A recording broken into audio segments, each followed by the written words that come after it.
Good afternoon. It is day 3 of Junk Journal, January 3rd, 2024. And I feel like this one came together so fast that it might seem like I'm cheating you of content a little bit, but I really didn't have an idea what I wanted to do with throwback because it sort of bleeds into something that I'm planning for a couple of days from now, combining some prompts. So what does all that mean? Well, first of all, you can see I've already got my layout half done and was taking it apart so I could glue it down before I remembered to turn the camera on. You'll see me using glue stick here, and it's not something I regularly do. Those people who have followed my junk journal videos over the last couple of years know that I don't solely use glue stick to glue elements down. I'm a big fan of double gluing, meaning if I'm going to use a glue stick, I'll use that as a temporary tack while thinly spread wet glue dries. But I can't use wet glue too much with some of these elements because I used really cheap printer ink and it's not bleed resistant. As soon as I put something like wet glue on it, it starts to turn color and run, and I won't make that mistake again.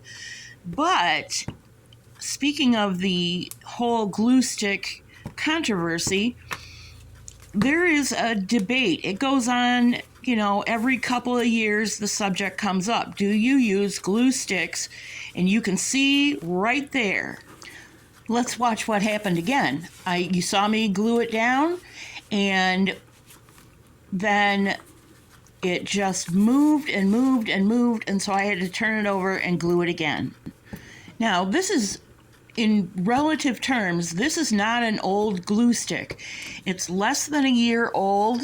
I have 3 more of them, I think, and so that's going to be something I'll need to keep in mind to really get some glue down there and do double gluing after I get some more water resistant printer ink. But for the time being, I cannot, like I said, use wet glue on these images. Some of them I can because they're older images, and that's part of the throwback theme.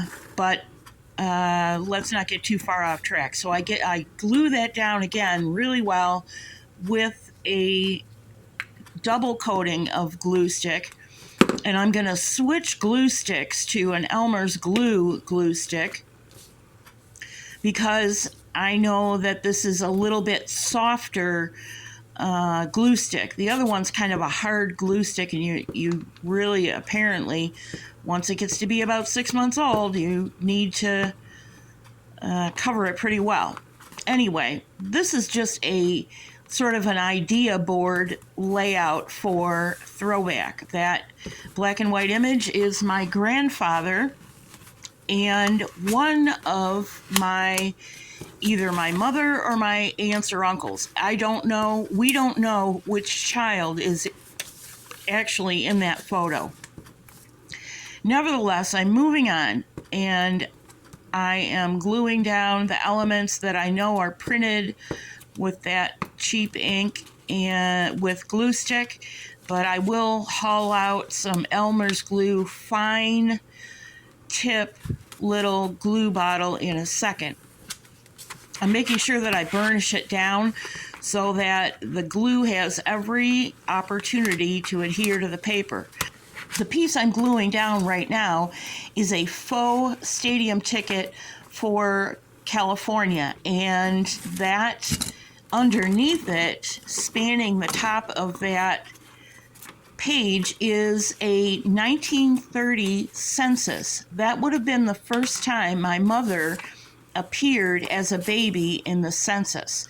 And so they were in California at the time because my grandfather was stationed in Northern California at first and then in Southern California, out of San Diego Naval Base. And this little faux postcard I'm gluing in as a tuck spot, because what's going into that is the obituary notice, a copy of it, for my grandfather.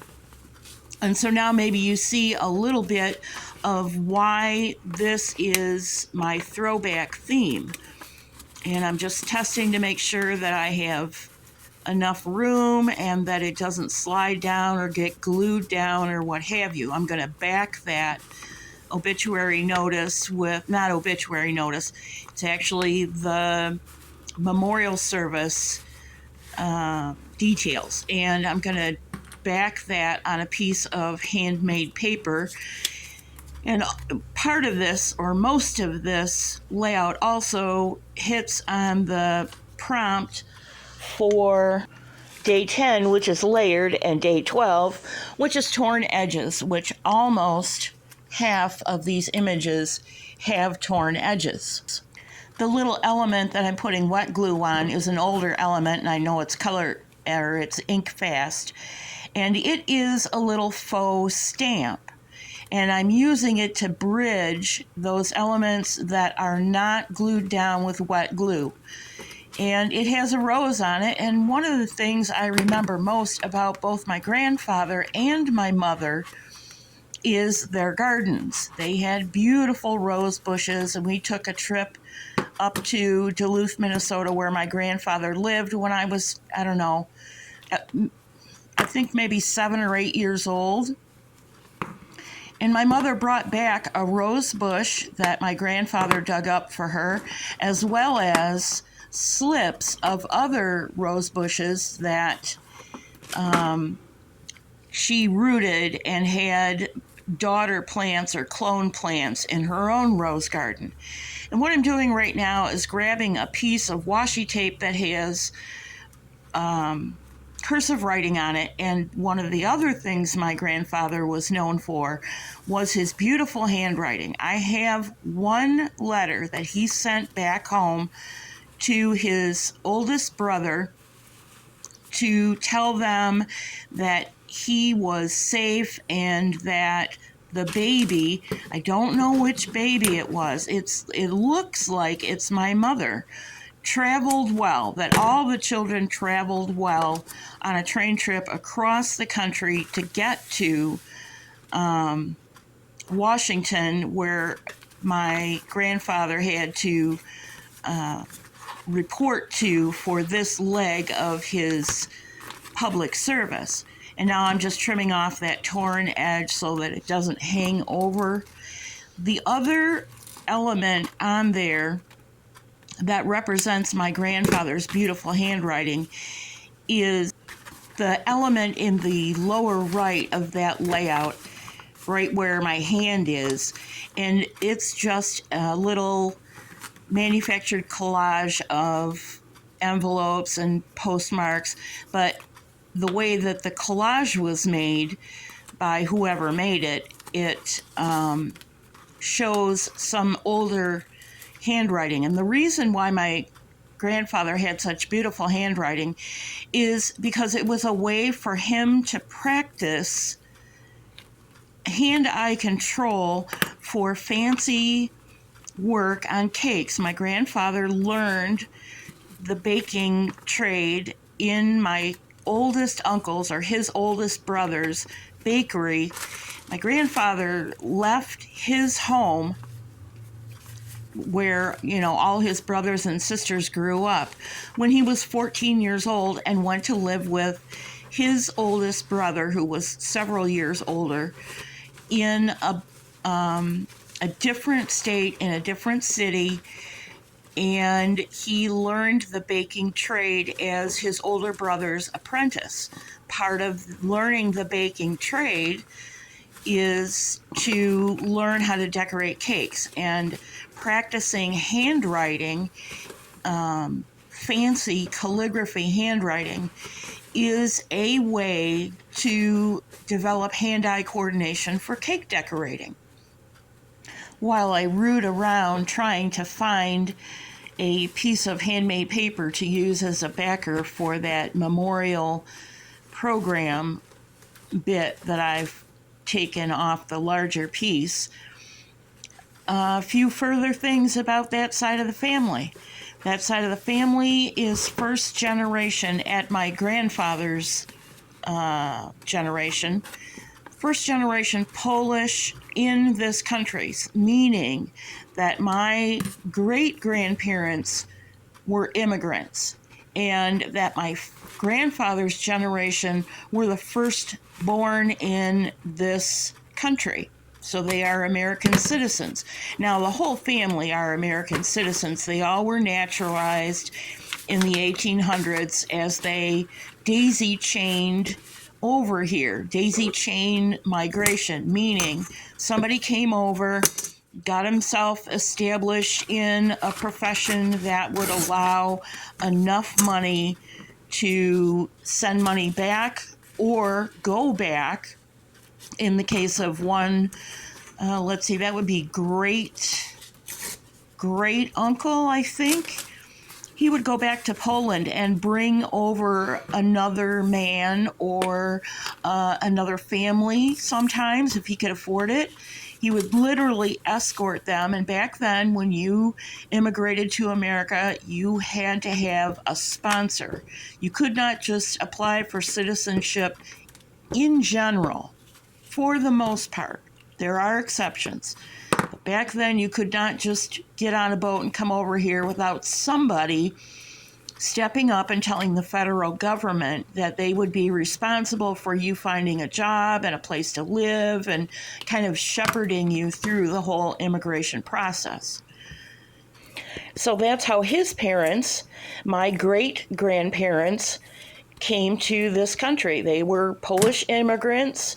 They were sponsored. Somebody shepherded them through the whole process.